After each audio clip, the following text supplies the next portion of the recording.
In today's episode, we're gonna go ahead and try and diagnose some teething issues post mods on the car.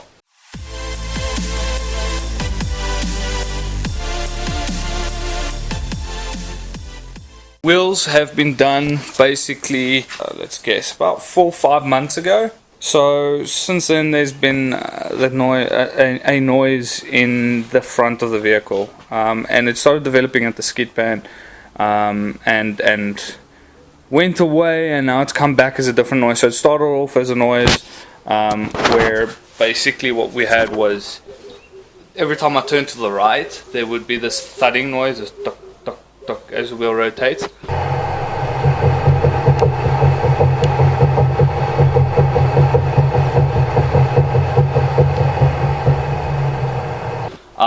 Jacked the car up at the skid pan, inspected suspension components, couldn't see anything, put the camera up to check the wheel looks fine, put the wheel back on, did another lap or two, and it went away, didn't feel it again. Since then, driving on the road and stuff, there's been a different kind of a noise, like creaking, squeaking sometimes, depending on the day kind of noise. It's like very temperamental, does it when it wants to.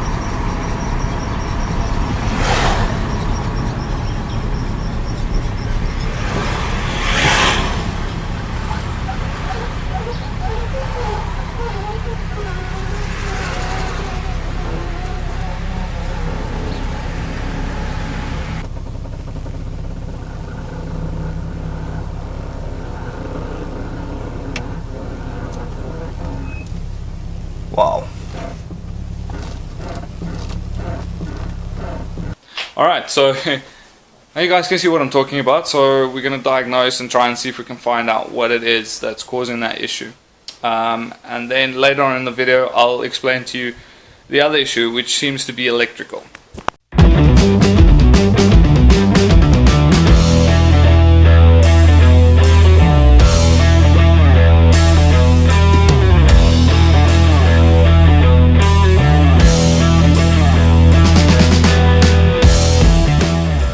We've got the car on some jack stands, and she's jacked up. I was convinced it's front left, and it is. So let me show you what the noise is that we're hearing. So there we go. Now wheels bolted up, everything's tight, so you can see spinning through. But check at this.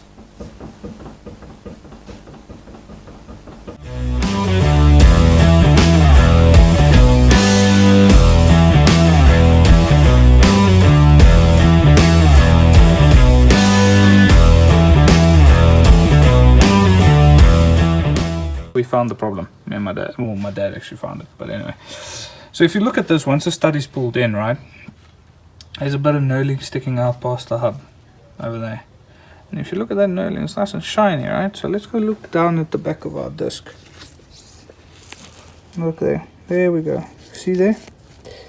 So what's happening is, when we are putting the disc on, right, and seating the disc and bolting it together, it's pushing the head of the stud out. Okay, so you can see over here, flush, right, nice and flush. Okay, I'm going to hold the camera there.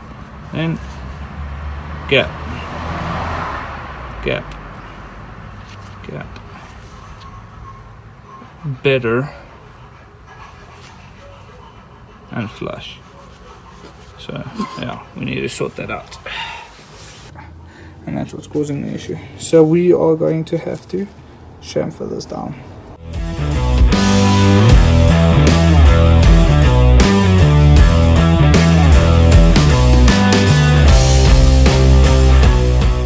The knurling on those studs are 14, so I took 16mm and basically just took out the back of this disc a bit, so that we can clear the knurling. Hopefully now she seats.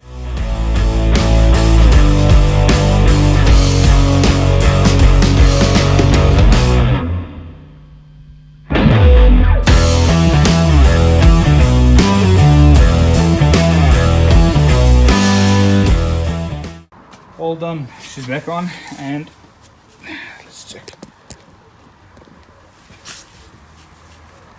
solid. Doesn't move. Cool. So if you're ever doing studs, check out for that. The next issue. Yeah, basically I noticed two surprisingly similar concerns in two different areas of the vehicle. Again, after the Skidman day, the temp gauge for the oil temp gauge that we installed is acting up. So I will insert a video now to kind of show you what it's doing. So she's bouncing around with a throttle. So that's the temp she's actually reading when I'm driving. When I drop it, oh, she's gone. See? So I'm at the robot now trying to tell it to her, but yeah, it's so weird. So don't know if it's a bad ground or if it's actually, check it out, it dies completely. That's it. And now she's gonna jump around. Check it out. See? Alright, so you saw now that it's related to idle for some reason.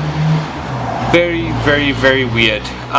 So I thought it was just the gauge that was doing that, and turns out it's not.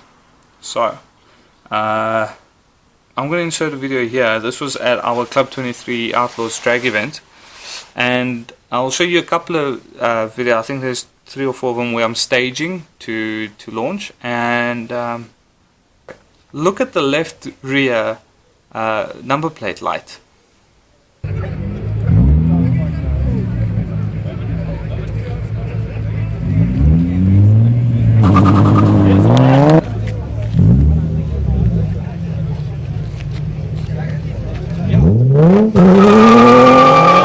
As you saw there, right, it flickers as I'm staging. The minute I give gas and pull away, it doesn't. Right, so again, as soon as I'm increasing RPM, it's good. So this is making me think that either there's a bad ground somewhere in the vehicle, or there is an alternator issue or something. So it's time for us to start diagnosing or looking into that and see if we can find the issue. Okay, so as you can see, the light, both lights are on, and we're focusing on this one, the left one over here. So I'm knocking it, trying to add in vibrations, moving it around, and it stays on. Okay, it's not flickering at all. Alright, so let's go ahead and start the car and look. So obviously it's running off of battery power now, right?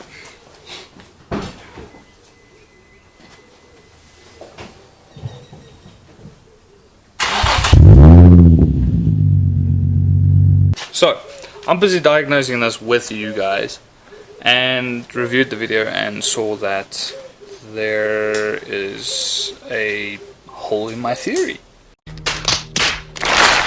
Being that if I rev it up it's stable, so it's not. You saw in the drag videos that it looks like it is. Obviously there's a lot more load on the motor, and that might be here, it's just free revving, so that could be a concern. But what we did see is the minute I turned the car on, so for the engine to start running where the alternator is providing power, we're getting this flickering.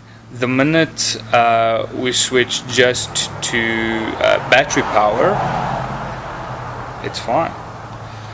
So yeah, it's time to start looking in the engine bay and try to see if maybe I screwed something up when I put the motor back together after the valve stem seal story. So yeah, let's do it. I made a mess.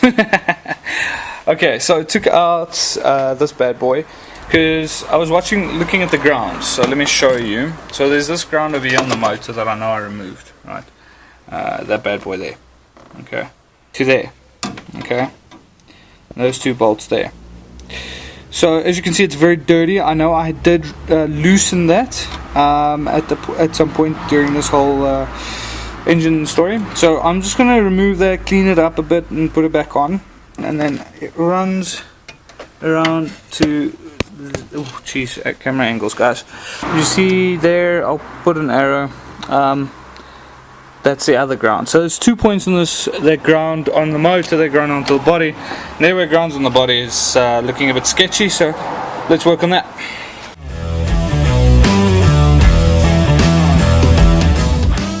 Basically what I've done is I've run over this with a steel wire brush, and over the connector as well, and then I'll tighten her up again. After all that work, we still have an issue. So what have I done? This is the globe that was in here. Let's show you. There we go. Okay, so you can see basically those two are on, the one's like half lit and the rest are off. So this globe here is a globe from the interior. Look at the difference.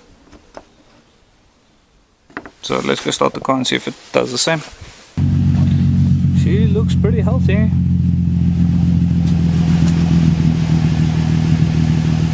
So it's probably just a globe issue. Just give her a couple of revs to try and upset her. Oh, this bad boy is still doing that. So that's usually enough to upset the globe.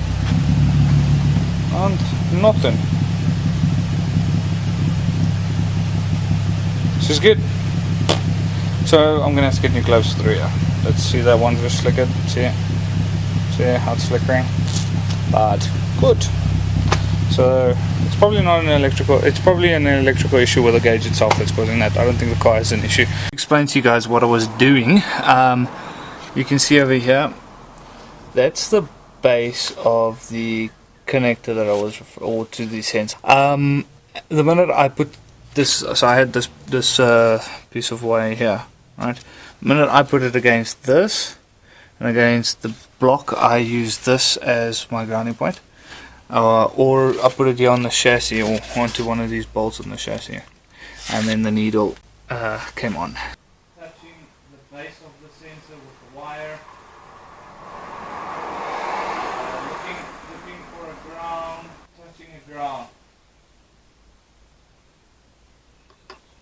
What I did do when I installed the sensor is add Teflon tape, and I'm afraid that the Teflon tape is creating a bad ground. So I am going to now try and permanently fix this wire onto that part. How am I going to do that? Well, that's a brass fitting, so I'm going to gouge a line into the side of it, and then this bad boy, soldering iron, some solder. So I know it gets hot. Max temp I've seen is 120 odd degrees, so we'll see if the solder lasts.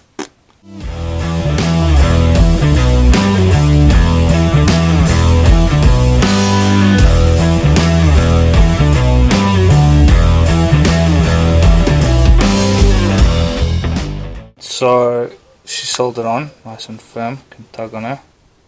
She's good. I'm pretty much happy with the connection. Now my plan is to run this up along with the blue wire to the top and then ground it on that harness that we fixed earlier. Done! Check it out. So,